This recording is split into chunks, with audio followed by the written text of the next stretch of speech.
So I have kind of a terrible idea, and that's never really stopped me before, so I'm going to do it anyway, but I want to try and complete 2 readathons in one weekend, because I realized that this weekend is Jan Agaton's Layer readathon, which is her monthly Patreon readathon, and I usually fail to participate in those, even though I usually want to. And this month it is Build a Latte, which is such a fun theme.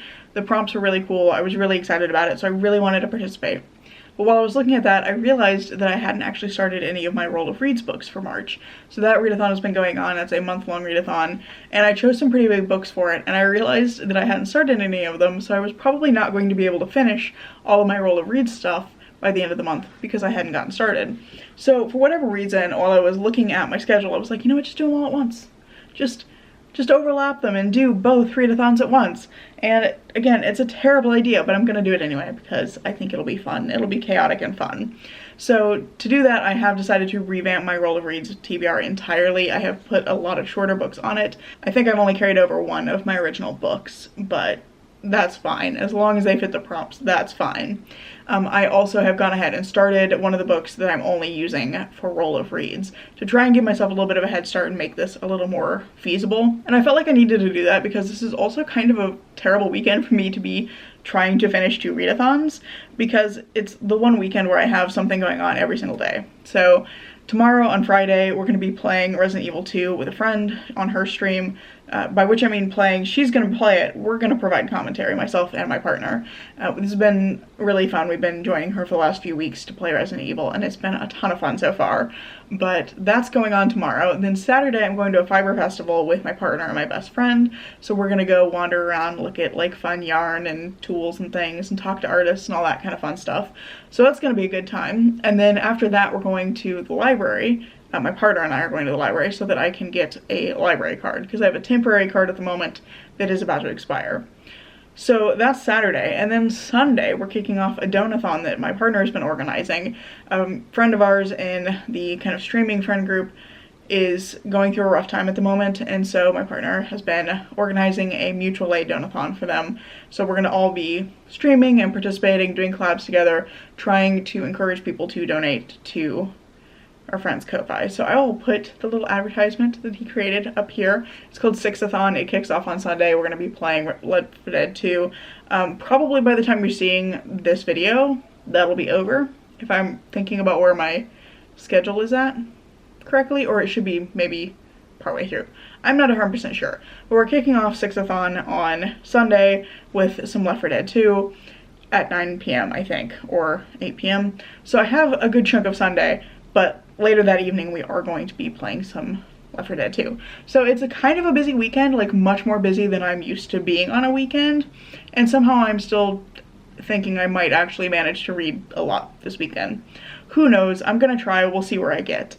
But I think since today's Thursday, I'm not actually starting on the Build a Latte books yet. So I think it'd be a good moment to like real quick talk about what I'm gonna be reading, and also I can give you my thoughts on the one that I have actually already started reading. So the one book that I'm carrying over from my original Roll of Reads TBR is I'm a Fan by Sheena Patel, which I'm gonna be reading for the Set Somewhere You've Been prompt. I said never been, that's not correct. I do also have that prompt to fulfill, but this is I'm using for Set Somewhere You've Been. And this was a prompt I had a lot of trouble with, especially trying to find a second short book to fit it. But that other short book that I'm going to use is Woman Eating by Claire Coda, and these are both set in London. So I'm a Fan is also going to be for the Build a Latte situation. This one will fulfill the iced prompt, which is to read a backlist book, and this came out in 2022, so I think that counts. And then this one will only be counting for Roll of Reads for that Set Somewhere You've Been prompt. So those are the first two. Then for the, I think I'm using this for the 5-star prediction prompt for Roll of Reads. I'm going to be reading The Orb of Kairado by Catherine Addison. This one happens to be in my hand, so it works out. I also could have used the Tomb of Dragons for this, although I think the Tomb of Dragons is actually slightly longer. Actually quite a bit longer. I think it's like 350 pages. This one is a manageable 120, but I've given basically everything I've ever read from Catherine Addison 4.5 or 5 stars. So like this one or the Tomb of Dragons really either could have worked. This one just happens to already be here and be significantly shorter.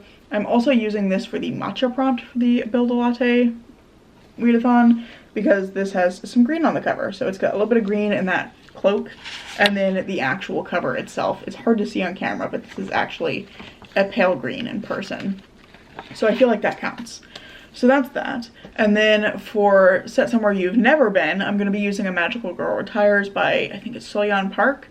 This one I've heard a lot about like a few months ago. I think when it first came out, it was getting a lot of buzz, but then I haven't really heard anything since then. But it sounds kind of interesting. It's a novella about a woman who's like, finds out she might be a magical girl and has to save the world, but it's not at all what she expects. And it's a little bit outside of my like comfort zone in terms of the things that I typically read. So I'm excited to give it a try, and it's set in Korea, which I've never been to Korea, so that works out perfectly. And I'm also going to be using this one for the, I think it's the oat milk prompt, which is to read a book with a title that starts with a vowel. So those are my 3 for that. And then finally, my mood read is going to be The Buffalo Hunter Hunter by Stephen Graham Jones, which is the one I've already started. I got this arc yesterday, and the book comes out on Tuesday of next week, so I had less than a week to read it, which is why I ended up on this TBR. I was actually going to carry over A Restless Truth from my original TBR when I first started planning this, but then I got this arc and I needed to get it read immediately. So this is the one I've already started. I'm a quarter of the way through. I just hit 25% today during lunch, and I'm having a great time with this. It's really interesting because it's a like nested series of stories. It's very unlike anything else I've read from Stephen Graham Jones. We have this like 3-layer nested narrative, and there's horror in it, but not quite the kind of horror I'm used to reading from him, because it feels a little more like something like An Interview with a Vampire. This is about a vampire at the core of it. So we're starting at the like outermost layer with Etsy Bokarn, who is a junior professor who's trying to get tenure, and she's struggling to do that because she doesn't have a book under contract for publication, and so her like colleagues are not really taking her seriously as a researcher, and she's really looking for something to help her like kick off a book project that she could potentially get published so that she can finally get her tenure, which she's seeing as kind of an effort to connect with her father, who was a professor. It's clear they have a strained relationship, and that like connecting with her family is really important to her. So in the midst of all that, she then receives a letter or a call or something. She hears from another university that's like, hey, we think we have a journal that's recently been brought into our archives that's from your like great-great-grandfather, Arthur Bokarn. And so that next layer down is Arthur's story. Etsy ends up taking the journal and is like transcribing it to use for her research project, and as a result of that, we the readers are getting to read Arthur's journal. And so then that next layer down, Arthur, he is a Lutheran pastor in the American West in like the 1910s, and there's weird things happening in the town that he's in, and he's kind of writing down what's going on and his like interactions with people as a result of that. And in the midst of all of that, he meets a Native American man named Goodstab, who starts showing up in his congregation and asks if he can confess his story to Arthur. So that like central narrative is Goodstab's story, and he is, in fact, a vampire. So it's a little bit like Interview with a Vampire, but a lot more complex, I would say, in terms of its structure. And I'm really enjoying the historical aspects of this, and I really like the way that there's this, like, push and pull between Arthur and Goodstab, where Arthur is clearly, like, placing himself in kind of a superior position over Goodstab in his mind, but he doesn't seem to be noticing that he's doing that, but it really colors his interactions with him and the way that he's interpreting his words. And there's also this, like, impulse for Arthur to find reasons not to believe Goodstab, but he's like really grasping at straws a lot. And then on top of all of that, there's this like play of language and time between the two of them, because of Goodstab being a vampire and having seen a lot of decades pass.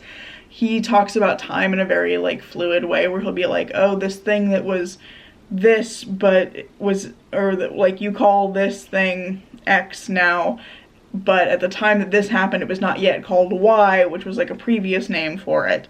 So it's this like interesting flow of time around him. But he also does a similar thing, which is kind of like language in general, where he will sometimes, like very rarely, he'll say something in his own native language, and Arthur just has to like attempt to figure out how to spell it and how to write it down.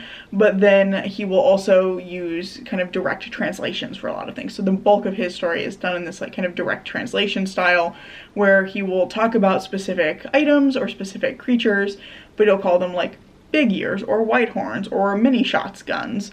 And like Arthur is trying to figure out what each of these things is.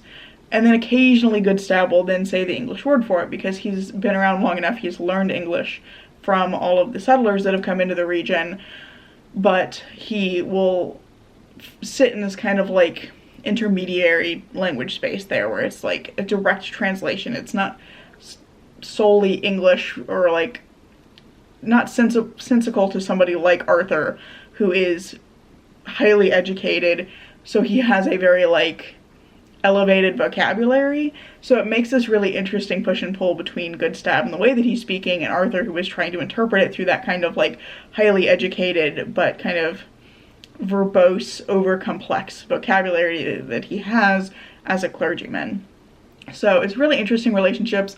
There's some interesting connections between the two of them, and I'm just really having a great time reading this. It is pretty dark, and it's, I would say, much sadder than a lot of the other Stephen Graham Jones books I've read. There's just this like kind of melancholy in both Goodstab and Arthur that I think is really interesting and kind of poignant, but it's different than anything else I've read from him, and I'm having just a great time reading it. Like, it's so wonderfully written, and it's really engaging, and I'm just like tearing through it.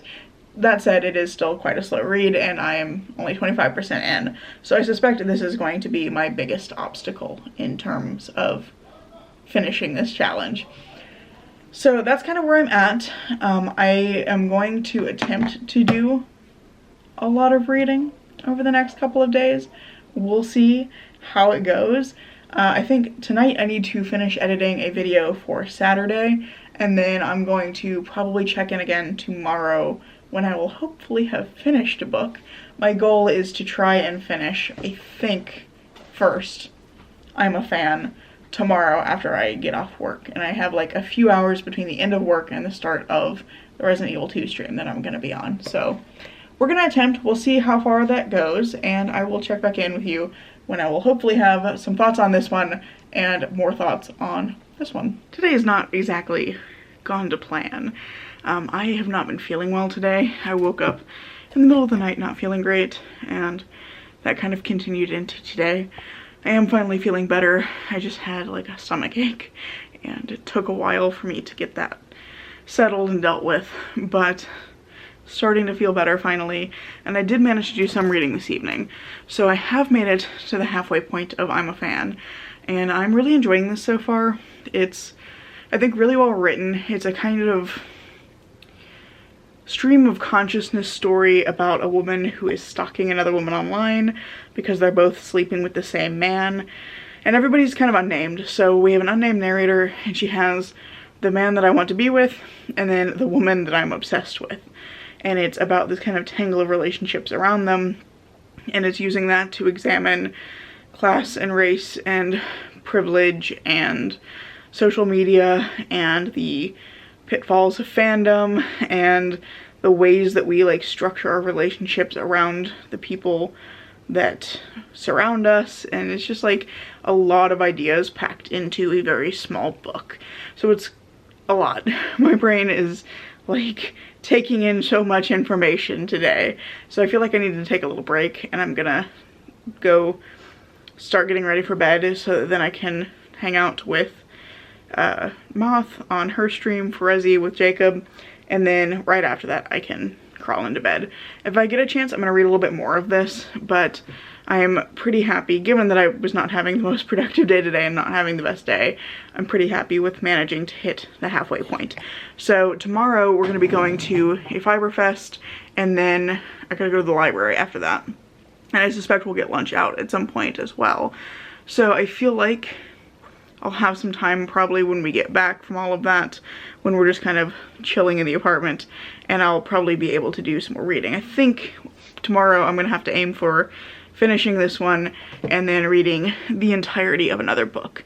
I think what I'll try to do is read The Orb of Kairado tomorrow after that, because it's the shortest one, so it'd be the easiest one to fit in if I need to read like a book and a half instead of just like one book. So that's kind of the plan as it stands right now. As today illustrates, plans often don't go to plan, but we're gonna see how things go, and I'm really looking forward to the Fiber Fest. If I think about it, I'll get some clips to include, but I may or may not remember, because I suspect we'll be running around just like excitedly looking at all of the fiber and all of the tools and stuff. So yeah, that's where we're at for the moment. I'm gonna go hang out with Moth for Resi for a little while, and I'll check back in tomorrow and hopefully have caught up on some of the progress that I did not make today. Well, it's Saturday night, and I've had marginally more success today than I had yesterday. But we had a really fun day today. So we started out our day going to this Fiber Fest, this local Fiber Fest, and I have a little bit of a haul of stuff. Apologies for the crinkling. I think that's the only paper bag I have. But one thing, I got some cute little pins from a company called Camp Stitchwood. So I have, let's see if they'll, I have Frog Queen and UFO Collector, which I love. I love these because they're craft specific, but like without the context of that, without knowing the way that these terms are used in the crafting community, they're just kind of like incomprehensible, and I love that. And then I also got this little, let's see if this one will focus. So this one is honeycomb with a little yarn bees. I love it. It's so good. Let's see. There we go. So those were the little small items I picked up. I just love these, and I'm super excited to put the pins on my backpack, and the sticker I need to find a home for. I'm just deciding where I want to put that. And then, because it was a yarn festival, or a fiber festival, of course, I had to buy a little bit of yarn. But honestly, the amount that I got, the restraint that I had, I was pretty proud of myself. So I've ended up with 2 individual skeins of yarn and a weaving kit. So this one's the weaving kit, and it's basically, let's see if I can get that to focus. You get 3 skeins of yarn. This one down here is a silk that will be used as the warp that'll go on and that'll weave into, and then we get a rayon and a bit of fabric that's been ripped into ribbons, and it creates this like really interesting textured scarf. The seller had some samples that she had made, and they're just like gorgeous scarves. They're so interesting, and the colors are beautiful, and I just was really like drawn to this kind of neutral one, and I kept trying to figure out like why I was liking the neutrals, because normally I like a lot of like pastel colors and things, and then I realized it's because it's the same color as one of my cats, Pumpkin, the cats that have stayed with my mom. It's like the same colors as Pumpkin, so obviously I had to get the neutrals one. And then in terms of skeins of yarn, I picked up this one, which is from Granite Mountain Fiber Company, and it's like oranges and blues. This camera does not like when I put stuff in front of it. There you go, oranges and blues. I just really liked this one. I think this one is going to become socks. It's a merino nylon blend, so it's going to be perfect for socks. And then I got also this one, which I think is going to be a little harder to see, but it is like purples and browns. Let's see if I can get it to focus in there. There we go. So it's like purples and browns and a bit of like gray and cream. It's a little more neutral than what I tend to pick up as well, but I just really loved how rich the colors were, and I liked a little bit of sparkle. So that was the 2 skeins of yarn that I bought for myself. I really like these 2 colors. I think this one is going to end up being a shawl. I probably am going to use it to weave something, but I think it's going to make good warp for something. It should be fairly solid. Yeah, it's superwash merino wool and 8% Lurex, which is the sparkly bit. So this should be sturdy enough. It's a fairly tightly spun yarn too, but it's got a little bit of like squishiness to it. So I think it should do well as the warp on my loom. So one of my big goals for the year is to weave more. So I've been, you know, thinking about how can I use some yarns for weaving instead of trying to knit or crochet with them, especially because I tend to have some issues with repetitive strain pain in my wrist.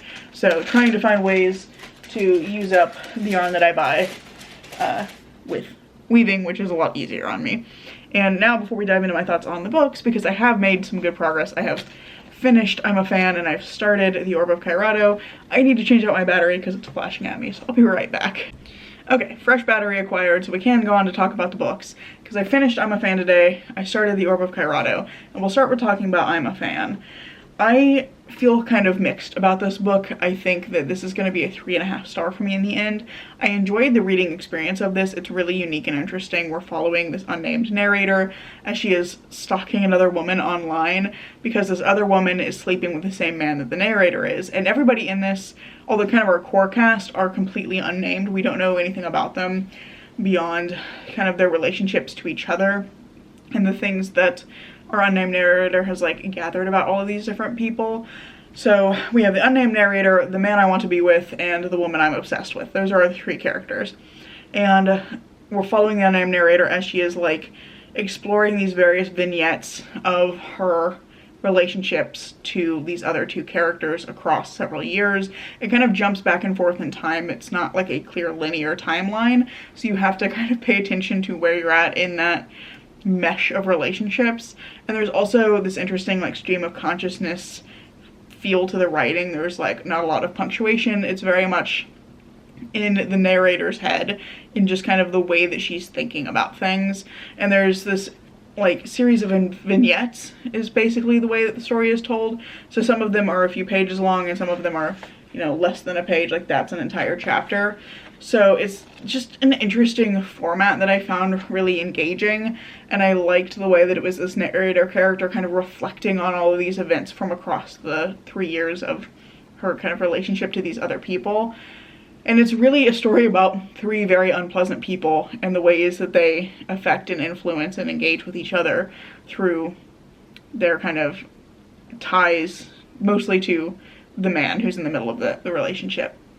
So it's a very interesting book. I think it's raising a lot of interesting questions about race and class and gender and our relationship to influencers and social media and our understanding of like the processes that go into making the items that we put in our homes. There's a lot of questions about art and like who gets to tell certain stories and whether marginalized voices, when they tell stories that are considered like marketable, if they're participating in their own harm and othering.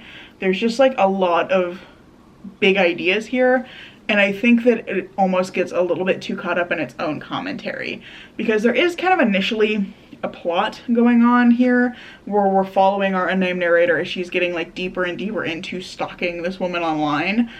But then like we get a setup for what looks like it's going to be some sort of conflict, and then that just disappears for most of the book. I would say that gets set up in like the first 50-60 pages, and it doesn't come up again until like the last 20. So there's no real resolution to that. There's not enough time for there to be a resolution to that. It just kind of goes nowhere.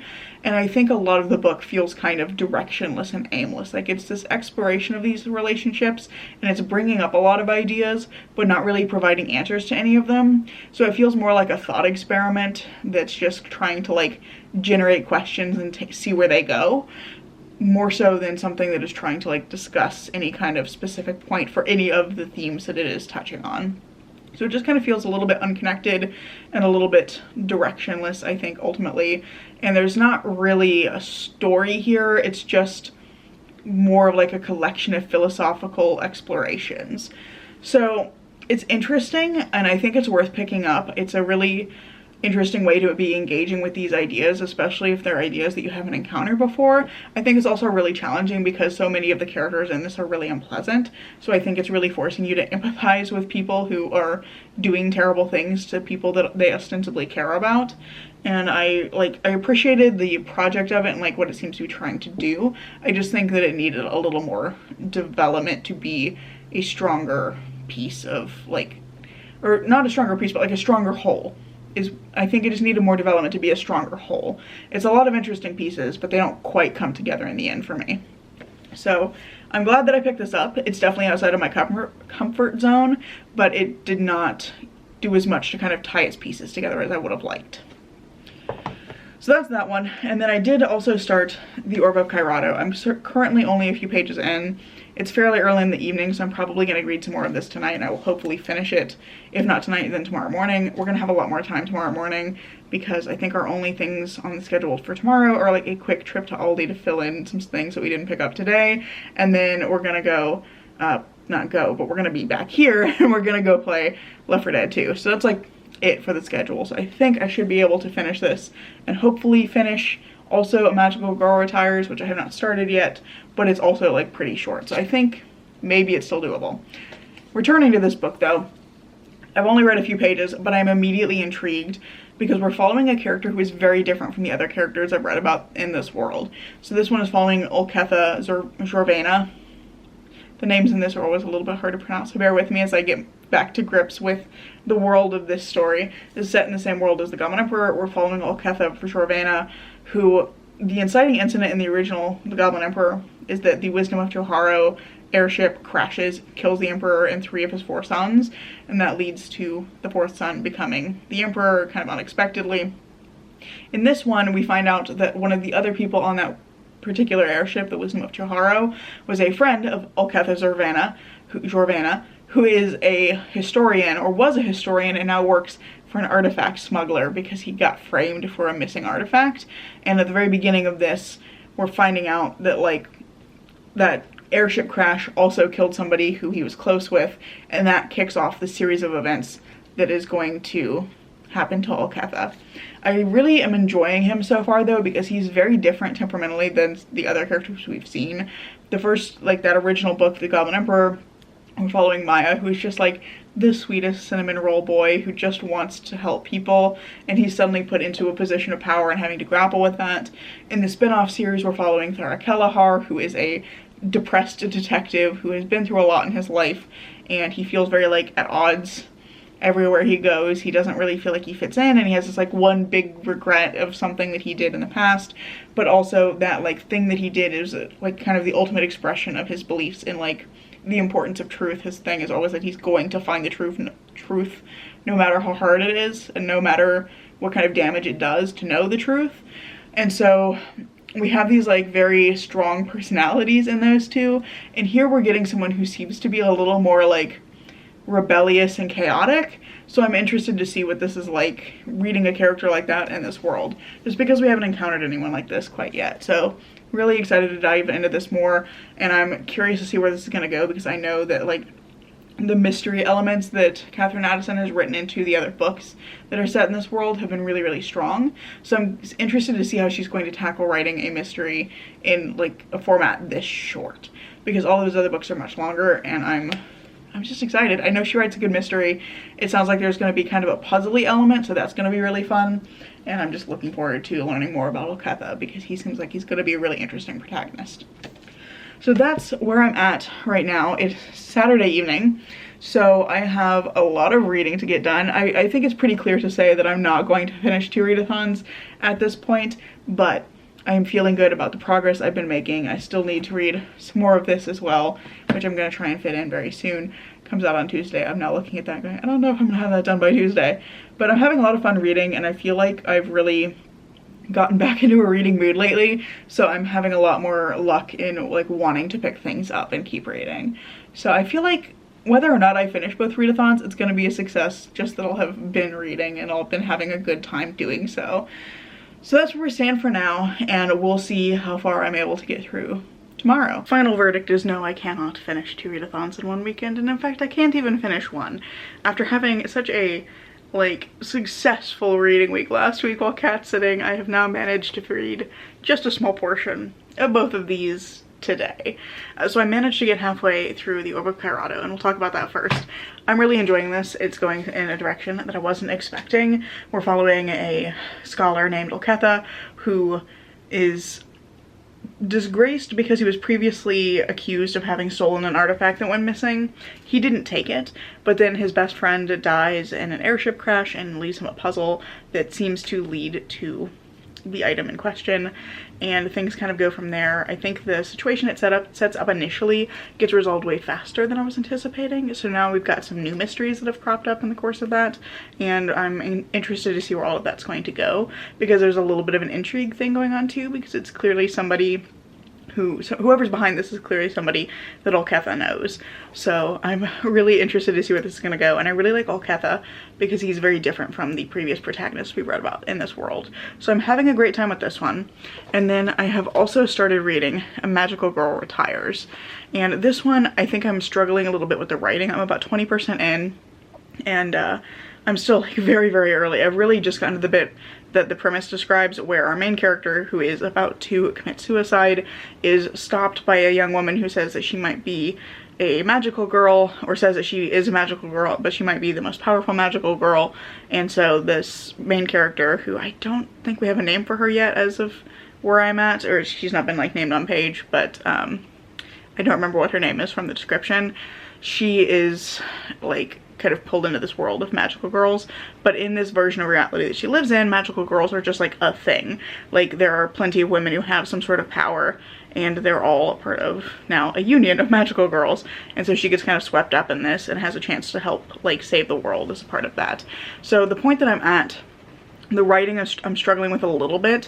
There's some weird punctuation, and it's very much like in our main character's head. She's narrating it, and it's clearly being told from a point where it's like sometime in the future past the events we're actually reading about, where she's reflecting back on this moment, but also trying to like convey her own mental space and mental processes during this time. And I think it's resulting in some like weird punctuation choices that make some of the sentences a little bit hard to parse. So there's just like at a writing level, I'm having a little bit of time trying to understand what's going on.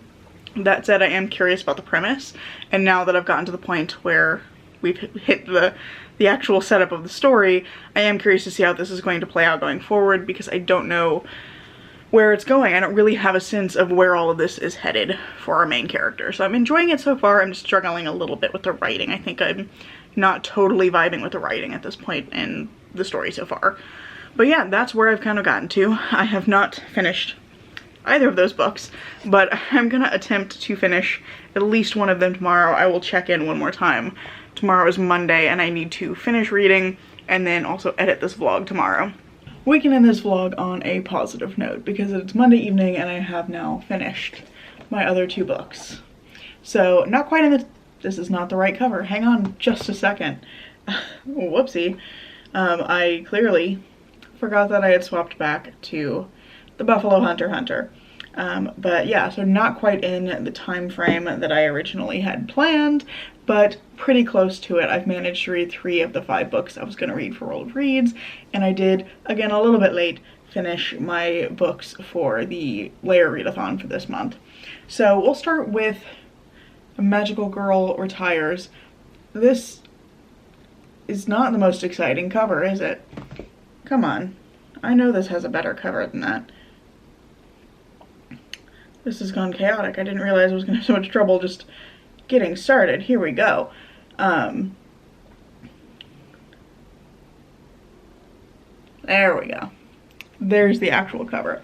So we'll start out talking about this one because I finished it first today. But this one I am going to give 3 stars. I thought this was a perfectly fine time. We're following a young woman who is about to commit suicide at the very start, and she is saved at the last moment by a young woman who arrives and is like, hey, I think you're a magical girl, and kind of whisks her away and starts teaching her about magical girls and helping her try to figure out like what her power is. I think this is perfectly fun. I think that it's a very quick read. It didn't take me any time at all really while I was reading this to get through it. It's very, very fast. If you're looking for something fast-paced, this is a great option.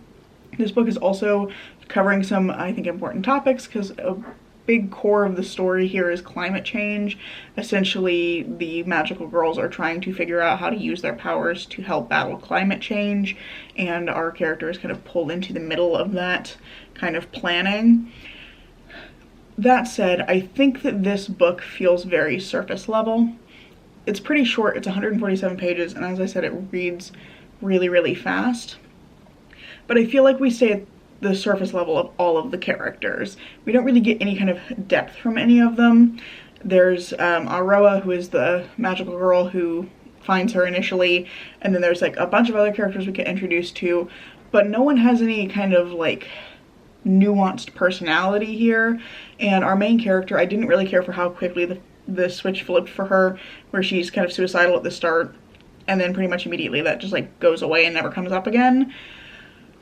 I don't love how that was handled, and it talks about climate change but in a very like surface level way, and I don't think it really digs into the actual kind of driving forces behind climate change, or at least the like acceleration of climate change in our current modern moment, which, as we know, a lot of pollution is from corporations and kind of corporate manufacturing and things like that. Like, it's these kind of large scale producers of greenhouse gases and pollution that are doing the most damage.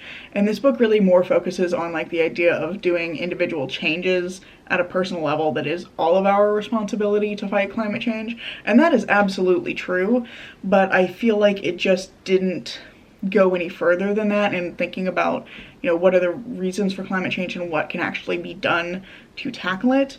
And I also think that some of the way it deals with it, like the way that climate change is incorporated into this story, is a little iffy. I don't like the way that the kind of big villain of the story meshes with like the explanation for the heroes. And I'm trying to be really vague about this so I'm not spoiling it for you, but there is a big villain who is somebody with magic powers, and we get an explanation for why people develop powers in the world here and in this version of reality.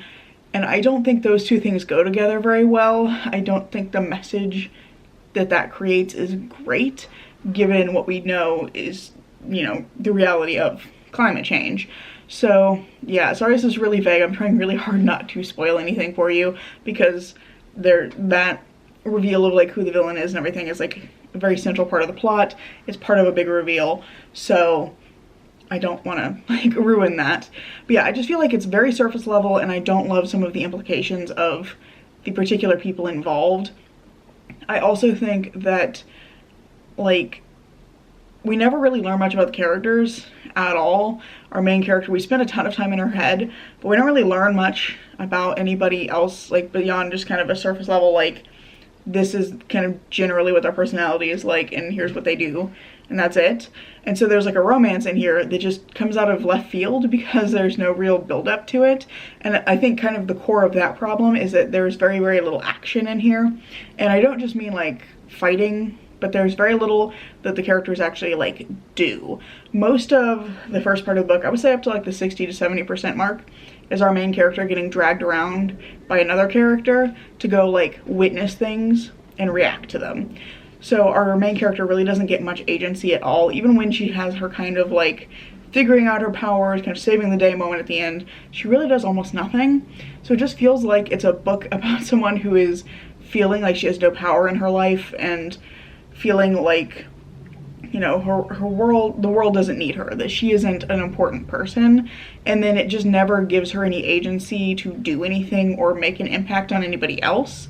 So it just, I don't know, it feels very surface level. It feels like it's not really fully thought out, and I wanted to love this. I just didn't. I think it's a perfectly fine read. Like, I'm giving it 3 stars. I don't dislike it. I just don't think that it is as well developed as it could be. I think it's a really fun premise, and because it is so quick to read, like, I'm not unhappy that I read it. I'm glad that I've read it. I think it was an interesting experience. I just think it could have been a lot stronger. So that was kind of disappointing, but on the positive side, I loved this one. So I'm giving The Orb of Kairado 5 stars, as I predicted, and I just had a great time reading this one. And this one, we're following a character who also feels like his life is kind of spiraled out of his control. Like, he doesn't have a whole lot of agency because of some events that happened to him sometime previously. He was previously accused of having stolen an artifact, which he didn't steal, but he lost his position in the university as a result of it, and his life has kind of spiraled out of control since then. He's working in, like, basically crime. He's working in smuggling, and he kind of hates himself for that. But he finds out right at the very start that his best friend has died and left a puzzle for him that ultimately leads him to figuring out who actually stole the object he was accused of stealing. And it also unravels some other, like, bigger mysteries that were tied to the theft of that item. So I really enjoyed this. I really like the ways the mysteries play out. I felt really clever when I was guessing some of what happened. I didn't guess all of the twists, but I did guess a couple of them, and I felt very smart for having figured them out. I think that it's just really well laid out, and you can really follow the clues to, like, form your own conclusions. I also really like Alketha, who's our main character here. He's very, like,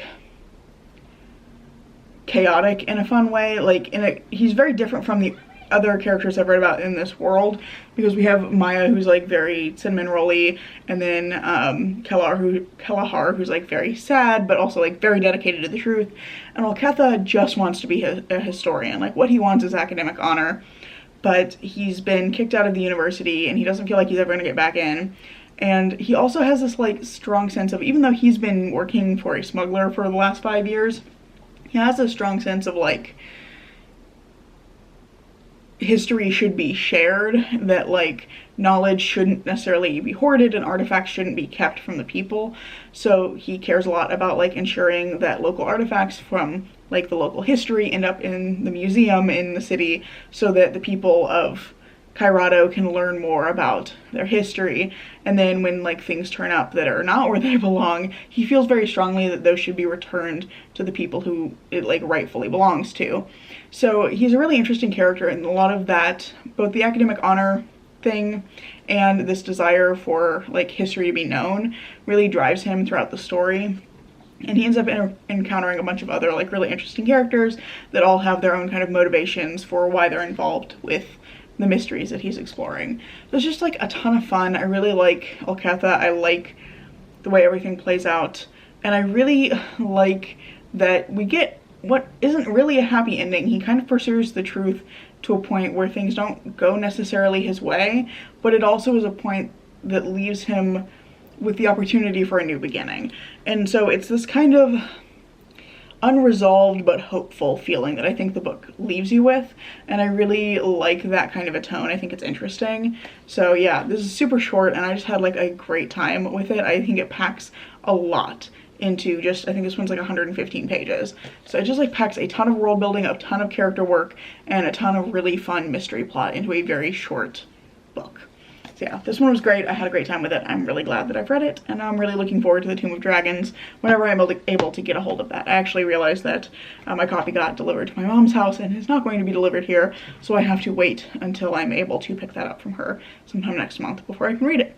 So kind of works out for me in the end that I ended up reworking my Roll of Reads TBR to not read the Tomb of Dragons because I don't have access to it.